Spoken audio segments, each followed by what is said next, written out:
मैं आपको बताऊंगा कि व्यवस्था और नया नियम में क्या अंतर है। व्यवस्था या पुराना नियम क्या सिखाता है और नया नियम क्या सिखाता है। पौलुस के एक वक्तव्य को सुनकर हम आगे बढ़ते हैं।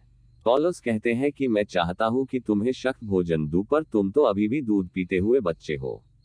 पौलुस यहाँ पर व्यवस्था पर ही उलझे रहने वाले लोगों को कह रहे हैं दूध पीते बच्चे। व्यवस्था एक दूध है, पर नया नियम एक शक्त भोजन है। व्यवस्था एक प्राइमरी स्कूल है, लेकिन नया नियम एक पीएचडी स्तर की शिक्षा है। व्यवस्था में हमारे भौतिक जीवन का मार्गदर्शन किया जाता है, लेकिन नए नियम में हमारे आध्यात्मिक जीवन को कैसे पूर्ण बनाए वो सिखाया जाता है। व्यवस्था हमें कैसे भोजन खाया जाता है वो सिखाता है, पर नया नियम में भोजन को कैसे पचाया जाता है वो सिखाता है। पुराने नियम में पाप की माफी पशु की बलि से कुछ समय के लिए होती थी, परंतु नए नियम में मसीह के लहू से सिर्फ विश्वास करने मात्र से ही हमेशा के लिए पाप की माफी मिल जाती है। व्यवस्था एक वृक्ष की छाया है, पर नया नियम तो असली वृक्ष है। अगर वृक्ष को हटा देते हैं तो छाया भी नहीं होगा। इसका अर्थ यह है कि व्यवस्था आज भी उतना ही जरूरत है जितना पीएचडी स्तर में मात्राओं या स्वर और व्यंजनों के अध्ययन की जरूरत है। क्या कोई भी व्यक्ति बिना स्वर मात्राओं और बिना व्यंजन के किताब लिख सकता है? कभी नहीं। हाई स्कूल के बिना कोई भी पीएचडी की डिग्री हासिल नहीं की जा सकती है। हाई स्कूलों में हमें शिक्षा की बुनियादी बातों के बारे में बताया जाता है, लेकिन पीएचडी स्तर के अध्ययन में उच्च स्तर की शिक्षा दी जाती है। इसी प्रकार व्यवस्था में हम सीखते हैं कि कैसे स्वच्छ रहें, कैसे पवित्र स्थान में जाए, क्या खाए क्या न खाए, क्या पिए क्या ना पिए। आज जितने भी ईसाई लोग सिर्फ नया नियम को ही महत्व देते हैं और पुराने नियम का अध्ययन या पालन नहीं करना चाहते हैं, वे लोग आधा अधूरे लोग हैं। और वही लोग प्रश्न करते हैं कि व्यवस्था में सूअर खाने को मना किया है तो फिर नया नियम में क्यों नहीं कहा गया। उन लोगों से मेरा प्रश्न है कि क्या पीएचडी स्तर के अध्ययन में ए फॉर एप्पल और बी फॉर बॉल या सी फॉर कैट जैसे प्रश्न पूछे जाएंगे क्या? नहीं, ये बात भी वैसा ही है। जो बात प्राइमरी स्कूल में हमने सीखा वह फिर से दोहराने की जरूरत नहीं होती। एक बार एलोहिम ने कह दिया कि सूअर खाना मना है तो फिर क्यों कहेंगे दोबारा? आप अगर ओबीडिएंट चाइल्ड है तो एक बार ही बोलना काफी है।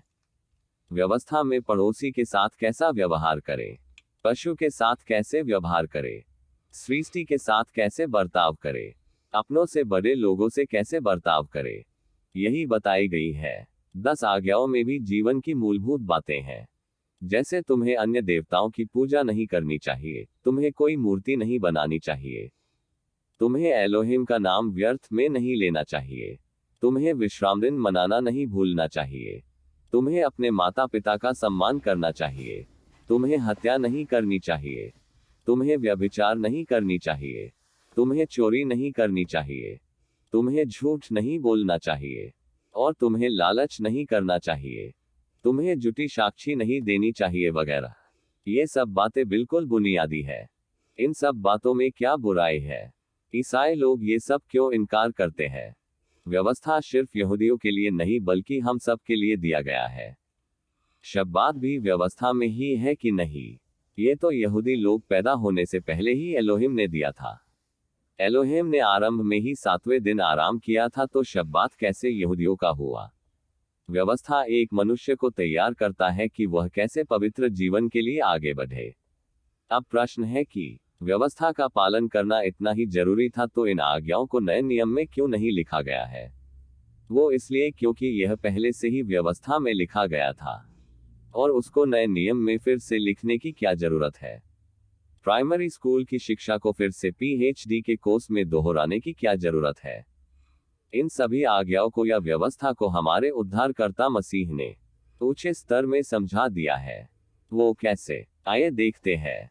सारे व्यवस्था का सार मसीह ने 2 मुख्य आज्ञाओं में बता दिया है, और वे ये है, और तू यहोवा अपने एलोहिम से अपने सारे मन से और अपने सारे प्राण से और अपनी सारी बुद्धि से और अपनी सारी शक्ति से प्रेम रखना। और दूसरा ये कि तुम्हें अपने पड़ोसी से वैसे ही प्रेम करना चाहिए जैसे तुम स्वयं से करते हो। ये 2 आज्ञाएं सारे व्यवस्था का सार है। यहाँ पर मसीह कहना चाहते हैं कि अगर तुम ये 2 आज्ञाएं मानोगे तो पूरे व्यवस्था का पालन कर लोगे। इसमें कुछ उदाहरण और देखते हैं। व्यवस्था में मेमनों का बलिदान किया जाता था, परंतु नया नियम में मसीह खुद बलिदान हो गए। दूसरा उदाहरण, मसीह कहते हैं कि तुम्हें व्यवस्था में कहा गया है कि व्यभिचार न करना, पर मैं तुमसे कहता हूं कि कोई पुरुष किसी स्त्री को देखकर अपने मन में बुरा विचार सोचे तो वो व्यभिचार कर चुका। तीसरा उदाहरण, व्यवस्था में कहा गया है कि तुम अपने दुश्मनों से घृणा और अपने मित्रों से प्रेम रखना, लेकिन मसीह बताते हैं कि तुम अपने दुश्मनों से प्रेम करो। बहुत से ईसाई लोग कहते हैं कि आज हमें व्यवस्था पालन करने की आवश्यकता नहीं है, पर मैं कहता हूं कि क्या पीएचडी करने वाले लोगों को स्वर व्यंजन या मात्राओं को भूलना चाहिए, या बुनियादी शिक्षाओं को भूलना चाहिए? कदापि नहीं। अगर वो बुनियादी शिक्षा को भूल जाएंगे तो उनका पीएचडी या डॉक्टरेट की डिग्री पाना ही असंभव हो जाएगा, क्योंकि बुनियादी शिक्षा के बिना उच्च स्तरीय शिक्षा पाना कठिन ही नहीं बल्कि असंभव है।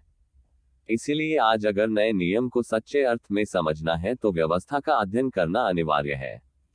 नए नियम की फिलोसॉफी इतनी ऊंची है कि आज यहूदी लोगों को समझ में ही नहीं आ रहा है, और वे लोग यहोशुआ को मसीहा मानने की बजाय किसी दूसरे मसीहा की प्रतीक्षा कर रहे हैं।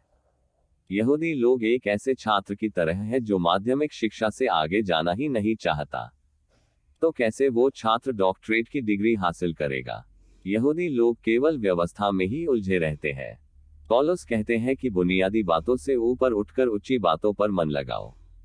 परंतु क्या कहे, ईसाई लोग भी 2000 वर्षों से मसीह के पैदा होने, उनकी मृत्यु, पुनरुत्थान और चंगाई करने और बीमारी अच्छा करने और उनका चेहरा कैसा था, या वो काले थे कि गोरे थे, उनका कद कितना था, इस प्रकार के बातों में ही फंसे हुए हैं।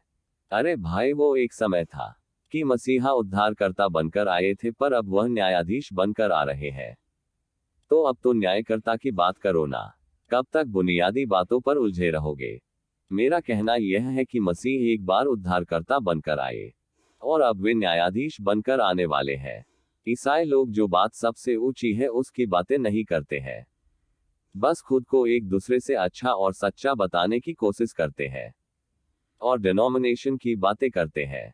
पौलुस कहते हैं कि उत्तम वरदान की खोज करो। वो उत्तम वरदान क्या है? उसी वरदान की खोज आज ईसाई लोग नहीं कर रहे हैं। ऊपर की बातों पर मन लगाना और उत्तम वरदान की लालसा करना, और अभी तक तुम दूध ही पी रहे हो, तो शक्त भोजन कब खाओगे? मुझे हैरानी और परेशानी और बहुत अशांति होती है कि जब ये महान महान ईसाई प्रचारक लोग आज प्रचार करते समय आत्मिक की बातें नहीं पर सिर्फ शरीर की ही बातें करते हैं। जैसे, विश्वास करो और प्रार्थना करो तो तुम्हें नौकरी मिलेगी, प्रार्थना करो तो तुम्हें वीजा मिलेगा, तुम्हारी शादी होगी, तुम्हारा बच्चा होगा, तुम्हें बीमारी से चंगाई मिलेगी इत्यादि। क्या नास्तिक लोगों को बिना विश्वास और बिना प्रार्थना किए ही मिल रहा है? वो क्या है? कोई आत्मिक और ऊपर की बातें नहीं, सिर्फ नीचे की ही बातें करते हैं। आज ईसाई जगत में 99% लोग केवल शरीर के लिए जीते हैं, और ये लोग गवाही देते हैं तो कहते हैं कि मुझे बहुत खतरनाक रोग था, उससे मुझे चंगाई मिली तो मैं ईसाई बन गया। क्या अब वो जीवन में कभी बीमार नहीं होगा? अगर बीमारी अच्छा नहीं हुआ तो कह देते हैं कि तुम्हारा विश्वास कम होने के कारण से तुम चंगे नहीं हुए। क्या आत्मा से बड़ा शरीर है? जब आपके मामूली विश्वास से उद्धार मिल गया तो शरीर के चंगाई के लिए कितना बड़ा विश्वास चाहिए? इसी प्रकार के गलत प्रचार और गलत विश्वास के कारण से लोग ईसाई बन रहे हैं, और वही लोग अगुवा बन रहे हैं और ऐसी ही बेहुदा शिक्षा का प्रचार कर रहे हैं। आज नेपाल के ईसाई लोगों को सतावट का सामना करना पड़ रहा है, क्योंकि हिंदू लोगों को भी समझ में आ रहा है कि ये ईसाई लोग पाखंड और अंधविश्वास को फैला रहे हैं। भारत में भी ऐसे पाखंडी पास्टरों की वजह से विरोध हो रहा है। मसीह के समय में आश्चर्य कर्म होते थे और लोग विश्वास भी करते थे, पर आज के चंगाई दाता तो एक सर दर्द को भी अच्छा नहीं कर सकते, तो ये कैसा मिरेकल है? जब कोरोना था तो सब लोग अपने अपने बिल में छुप गए थे। एक भी पास्टर या प्रचारक कोरोना के मरीज के पास जाना नहीं चाहता था। ईसाई लोग बहुत ही गलत रास्तों पर है, और जो कुछ भी आज ये लोग कर रहे हैं वो सरासर गलत है और वचन के अनुसार नहीं है। जिस प्रकार से यहूदियों ने स्वर्ग के राज्य को इसी पृथ्वी पर इन्हीं लोगों के बीच में मसीहा आकर हमें आबाद करेंगे, ये सोच पाले हुए है। वैसे ही ईसाई लोगों ने मसीह की शिक्षा को आत्मिक न बनाकर शारीरिक बना दिया। यहूदी भी आत्मिक बातों को शरीर में ढालने की वजह से पिता की इच्छा को नहीं समझ पाए, वैसे ही ईसाई लोग भी शरीर की बातों के कारण नाश हो रहे हैं। जैसे कि निकोदेमस ने भी आत्मिकी बातों को नहीं समझा था। मेरा संदेश ज्यादा लंबा हो जाएगा, इसलिए अंत में यही कहना चाहता हूं कि आप पुराने नियम को, ये तो यहूदियों के लिए है, ऐसा ना बोले। सभी वचन एलोहिम की प्रेरणा से रचा गया है। पुराना नियम है तो नया नियम है। याद रखिए, वृक्ष है तो छाया है। पुराने नियम का काम क्या है? पुराने नियम का काम हम सबको मसीह के लिए तैयार करना है, या दूसरे शब्द में कहे तो दुल्हे के लिए दुल्हन को तैयार करना। बिना तैयारी हम मसीह को नहीं मिल सकते, अन्यथा 5 मूर्ख कुंवारियों की तरह हो जाएंगे। व्यवस्था हमें मसीह तक पहुंचाता है। मसीह ने भी संपूर्ण व्यवस्था का पालन किया। मसीह का खतना हुआ था। मसीह ने शब्बात का पालन किया। मसीह ने फसह के पर्व को मनाया।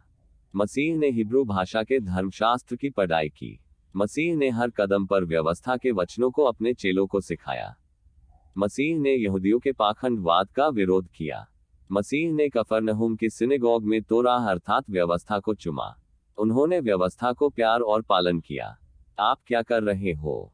आप भी मसीहा का अनुसरण कीजिए। मसीह ने कहा, मेरे पीछे आओ। क्या आप मसीह के पीछे पीछे चल रहे हैं? उन्होंने जो किया हमें भी वैसा ही करना है। व्यवस्था को प्यार कीजिए, व्यवस्था का पालन कीजिए। धन्यवाद। शालोम। आपका भाई बेन्याहू, बेंगलोर से।